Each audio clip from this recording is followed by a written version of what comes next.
Voltando então com Conversa de Peso de hoje com meu amigo Alexandro dos Santos Gonçalves. Eu não conhecia toda essa extensão de nome. Ou simplesmente o grande Alex Bagé, já contou no primeiro bloco um pouquinho, né? Vem muito garoto, né? 2 anos isso, de Bagé para Porto Alegre, aí a criação garoto, toda aqui. Vem garoto, a minha infância toda aqui, voltando sempre para lá, pelo menos uma vez por ano eu acabo voltando, mas a minha criação foi toda em Porto Alegre. Bagé também falou desse envolvimento, né? Grande com o carnaval, o momento atual. E agora, Bagé, falar um pouco dessa trajetória, um pouco mais detalhada dentro do jornalismo esportivo. Tu começaste no Grupo Record, na Rádio Guaíba. Sim, na Rádio Guaíba. E a partir dali, poxa, viagens, experiências, enfim. Como é que foi para ti começar a viver isso que tu só ouvia, né, de ouvir falar, de saber pela boca dos outros, começar a vivenciar isso? Sabe que por muitas vezes eu acabo sendo convidado para conversar com turmas de jornalismo, bater um papo, trocar experiência. E isso é muito gratificante porque a gente acaba se vendo no outro lado. É verdade, né? E eu sempre pergunto assim, quem quer fazer jornalismo esportivo? Aí muita gente levanta, até algumas meninas, muitas mulheres. Lógico, gostam, né? Fazendo futebol também, ou esporte de maneira geral. E eu perguntar, mas por quê? Por que vocês querem fazer futebol? Não, pelo glamour. Mas qual é o glamour? Não, tá sempre junto dos jogadores. Essa parte, ela existe realmente, né? A gente acaba... Eu tenho amigos que eu fiz no futebol que eu converso até hoje. Eu tenho um amigo que ele foi meu amigo de infância, depois ele virou um jogador e ele continua sendo meu amigo, que é o Paulo César Tinga. Pô, espetacular. Nós nos criamos juntos e a gente troca o tempo inteiro, vou na casa dele e a gente lembra de coisas assim que a gente vivia. Eu sempre brinco que ele continua o mesmo cara, o que nos diferencia hoje é a conta bancária. A dele é bem maior. Acredito. A dele existe, na verdade a minha não. Mas brincadeiras à parte, então tem muitos boleiros, Bolívar, Magrão, são caras que eu considero amigos, que a gente conversa até hoje, Darley, que a gente fala direto. Só que, por exemplo, o dia a dia do jornalismo esportivo, e eu penso que eu tenho uma boa relação justamente pela minha maneira de agir, eu nunca me preocupei em não dar uma notícia ou fazer um comentário e se aquilo ia agradar ou desagradar o determinado jogador ou dirigente, mas eu sempre me preocupei em respeitar ele. Claro. Então, quando você é leal, mesmo que seja uma crítica, ela seja no campo que o cara mereça ser observado, porque o jogador de futebol ele tem que ser observado dentro de campo. O que ele faz na folga dele, o que ele faz na casa dele não nos interessa, a menos que atrapalhe o serviço dele. Aí sim, e aí como qualquer um de nós. O desempenho vai mostrar isso. Então eu sempre tive uma relação de muito respeito com o entrevistado, então isso acabou me dando um bom relacionamento com a maioria das pessoas. Só que o dia a dia é diferente, né? Eu penso que seja fantástica a minha profissão, porque eu não tenho um dia igual ao outro nunca. O que eu vivi hoje é diferente do que eu vi ontem e amanhã vai ser diferente novamente. Bem assim, né? E como eu gosto muito do que eu faço, eu já fiz transmissão final da Copa do Brasil, que o Grêmio foi campeão em 2016, eu fiquei no ar 17 horas pela Rádio Grenal. E curtindo aquilo, incrível, não estava pesado. Eu gosto muito do que eu faço. Faz com prazer, né? A gente faz com prazer, porque a gente está envolvido naquilo. Exato. Cobertura de seleção brasileira. Poxa, você vai para uma Copa América, vai para uma Olimpíada, você chega lá, tá a nata da imprensa mundial, porque a seleção brasileira é acompanhada não só pelo melhor da imprensa brasileira, ela é acompanhada pela imprensa da América do Sul, do Japão. Europeia. Aí você pega, numa época que a seleção tinha Ronaldinho Gaúcho, por exemplo, você tinha a seleção da Espanha acompanhando ele, a seleção da Itália, o Japão. Então isso é uma troca muito bacana.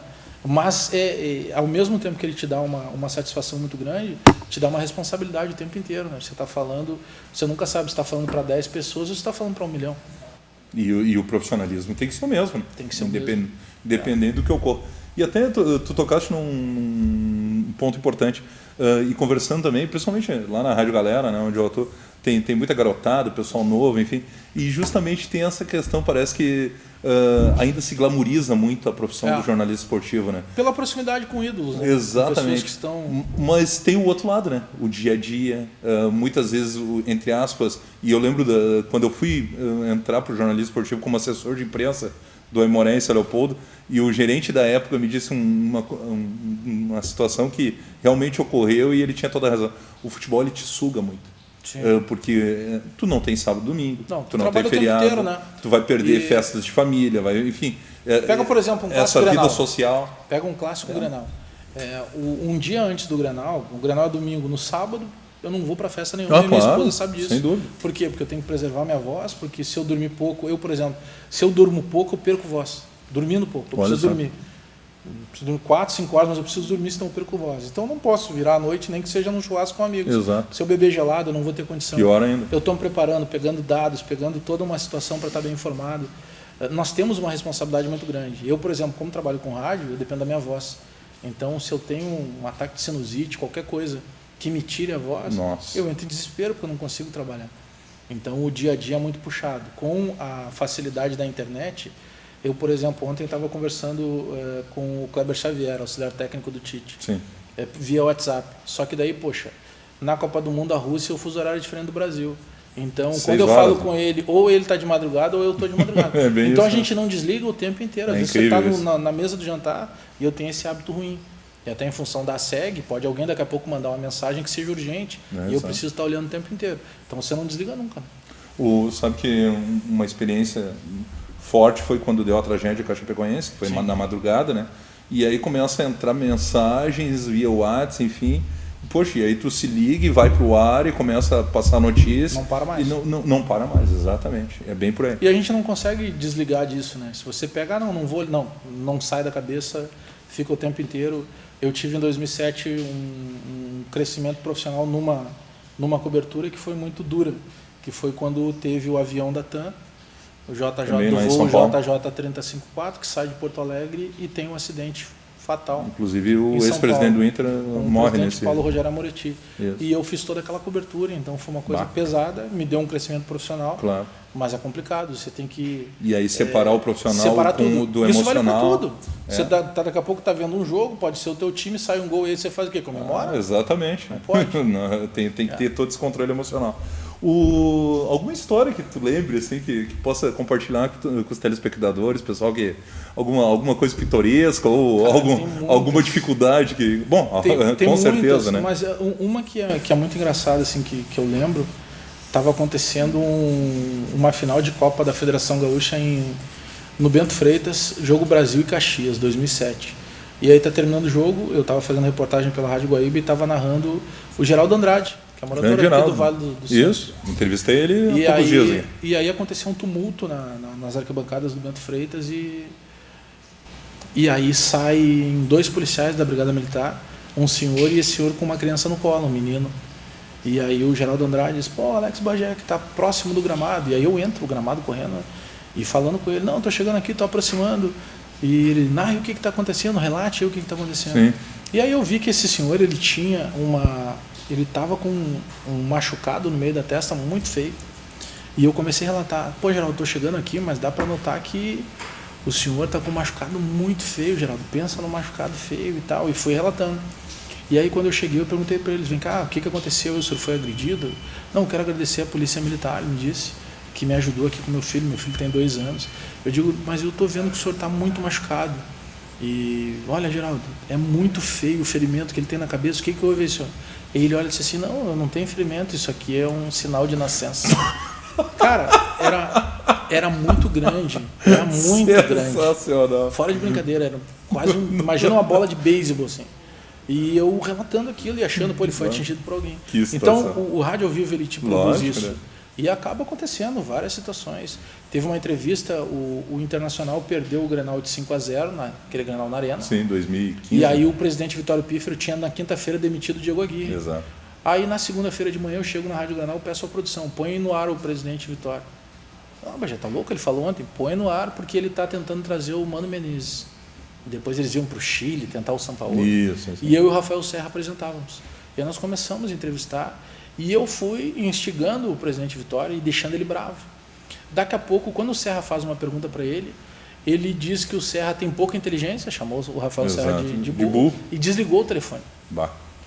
Aquele ato dele, nós pautamos toda a imprensa do Rio Grande do Sul naquele dia. Porque todo mundo tinha que citar aquela entrevista e não citar. Então são coisas assim que a gente procura, eu procurei em algo que já existia. Porque o normal seria o quê? Como disse o produtor. Poxa, ele falou ontem depois do jogo, por que ele vai falar hoje? Exato, nem tempo. Mas ele falou. E gerou todo um... E aí vai o feeling do jornalista também, né? A gente tem que procurar algo novo, né? Exato, está sempre atrás desse diferencial, na verdade. Porque isso que te motiva. Hoje é muito difícil dar notícia. Por exemplo, eu dei uma notícia recentemente do Douglas, quando rompeu o enxerto da segunda cirurgia. Sim, que foi em setembro, outubro do ano passado. Eu dei a notícia E nem ele sabia ainda. Nossa! Então, mas por quê? Porque a gente procura algum tipo de fonte, claro. E nem sempre a notícia ela é interessante. Essa do Douglas, por exemplo, não era, mas era o trabalho jornalístico. Exatamente. E isso te motiva, porque daí você no outro dia vê capa de jornal, vê capa de site, vê a repercussão de algo que surgiu a partir do teu trabalho. Sem dúvida. A gente já está encaminhando o final do programa, Bagé, mas eu gostaria que tu falasse um pouquinho desse momento atual como presidente da SEG, o desafio, né, que na verdade já desde a diretoria do Edgar Vaz foi, né, retomar a credibilidade da nossa associação, enfim, e agora dando a continuidade contigo à frente aí dos cronistas esportivos. Na verdade é uma responsabilidade muito grande, é uma honra muito grande, mas hoje nós temos também uma tranquilidade muito grande de fazer a SEG pelo seguinte. Felizmente. A SEG é uma instituição com 73 anos de história. Eu sempre, enquanto moleque, enquanto menino, ouvia, né? Pô, Vianney Carlet, João Bosco Vaz, os caras que tinham sido Marco Antônio Pereira, né? Tinham sido presidentes da SEG. Então, para mim, poxa, daqui 50 anos alguém vai dizer que um dia teve um cara lá chamado Alex Bagé que foi presidente. E nós fizemos um trabalho de resgate, por quê? Porque a SEG passou por uma gestão que acabou sendo uma gestão que devastou financeiramente a SEG. Infelizmente. E a partir desse momento, quando o presidente Edgar Vaz assume a SEG, ele busca algumas pessoas que ele considerava naquele momento importantes no contexto do jornalismo. E aí busca, daí vem eu, cito os mesmos de novo. Aí vai lá Silvio Benfica, Ricardo Vidarte, Pedro Ernesto Enardim, Nando Gross, e nós puxamos todo esse pessoal para dentro da SEG para fazer um trabalho e resgatar a SEG. Resgatamos. Ela financeiramente ela está quase ficando naquele ideal que nós imaginamos. Só que agora o trabalho que a gente tem é colocar novamente na cabeça dos cronistas, principalmente o pessoal do interior, a importância que se tem de se ter um registro profissional. Sem dúvida. Então, muitos profissionais trabalham há 15, 20 anos e nunca foi cobrado deles um registro, nunca foi cobrado dele uma especialização.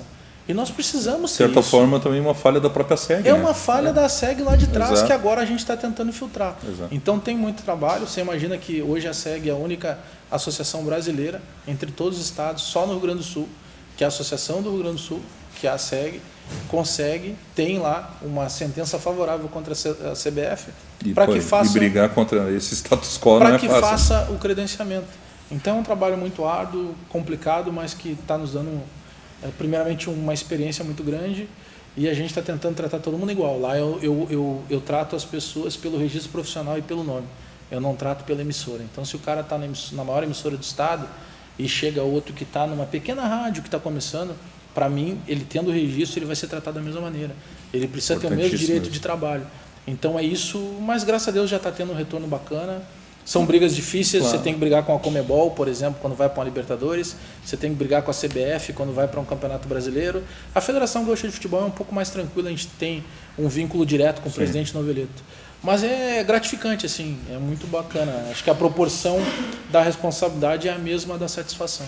Só para a gente encerrar aí, o canal Futebol Gaúcho. O canal Futebol Gaúcho é um projeto que eu fui um dos criadores e, na verdade, a gente levou para dentro da Federação Gaúcha de Futebol para que a federação tivesse alguém que o tempo inteiro pudesse atualizar, por exemplo, redes sociais.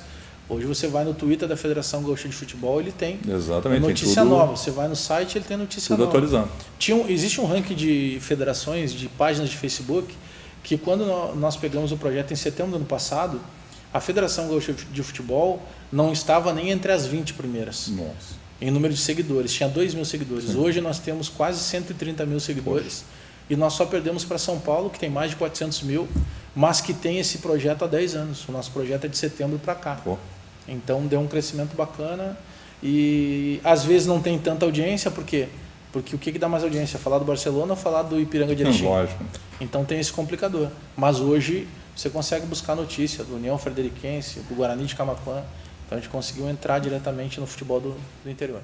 E lá em Bagé é Guarani ou Grêmio Bagé? Lá eu sou Guarani. Olha sou Guarani aí. Porque a minha família, o meu pai e meu irmão... Vermelho e branco. Eles jogaram mais no Guarani do que no Bagé. No Grêmio Bagé. Lá eles gostam que chama de Bagé. No Jalde Negro. No Jalde Negro. Que maravilha. Bagé, uma satisfação. Toda minha. Parabéns por todo o trabalho desenvolvido e um sucesso ainda maior. Velho. Muito obrigado, parabéns pelo trabalho de vocês. Valeu. Hoje tivemos uma conversa de peso com o grande Alex Bagé, presidente da Associação dos Cronistas Esportivos Gaúchos, jornalista esportivo, lá na Bandeirantes. Qual é o horário do programa, para o pessoal que quiser te acompanhar? Passando a Copa do Mundo agora, volta ao normal, eu comando o toque de bola do meio-dia e 30 às 14 e depois no final da tarde, das 5h30 às 19 com o Sérgio Boazo, o Band Sport Show. Maravilha. O Conversa de Peso volta no próximo programa.